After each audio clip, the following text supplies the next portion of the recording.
Hey guys, আমি অমিতাভ আর আপনারা দেখছেন স্পোর্টস লাভার অমিতাভ ইউটিউব চ্যানেল। তো গাইস, আজকের এই ভিডিওতে আবারও একটা ছোট্ট আপডেট দেবো। সেটা হচ্ছে মেনলি মোহনবাগান সুপার জায়ান্টেরই ট্রান্সফার একটা আপডেট নিয়ে আলোচনা হবে। তো চলো ভিডিওটা আর দেরি না করে শুরু করা যাক, যে আপডেটটা নিয়ে বলবো। তো তোমরা সবাই জানো যে আমাদের গ্রেগ স্টুয়ার্ট কিন্তু মোহনবাগান ছাড়বে। তো এটা অনেকেই প্রায় 5-6 মাস, 3-4 মাস মোটামুটি আগে থেকে সবাই কনফার্ম যে গ্রেগ স্টুয়ার্ট কিন্তু মোহনবাগান ছাড়তে চলেছে।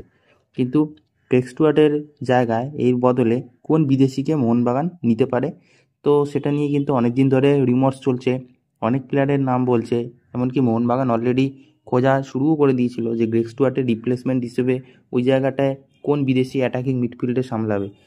তো আজকের একটা প্লেয়ারের নাম কিন্তু উঠে এসেছে, যাকে মোহনবাগান কিন্তু টার্গেট করে ফেলেছে অলরেডি।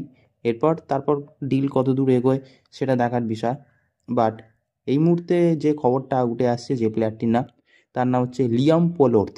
এই লিয়াম পোলর্থ কিন্তু কিলমার্নক এফসির টিমে আছে, যেটা কিন্তু একটা স্কটল্যান্ডের টিম। তো এই টিমেই কিন্তু এই মুহূর্তে তিনি খেলছেন। তো এই টিম থেকে কিন্তু গ্রেগ স্টুয়ার্টের অ্যাজ এ রিপ্লেসমেন্ট হিসেবে একটি প্লেয়ারকে নিতে পারে, যার নাম হচ্ছে লিয়াম পোলো। তো এই ছিল আপডেট। এরকম আরও আপডেট পাওয়ার জন্য অবশ্যই চ্যানেলটাকে সাবস্ক্রাইব করে বেল আইকন অল করে রাখো। তো দেখা হচ্ছে পরের ভিডিওতে।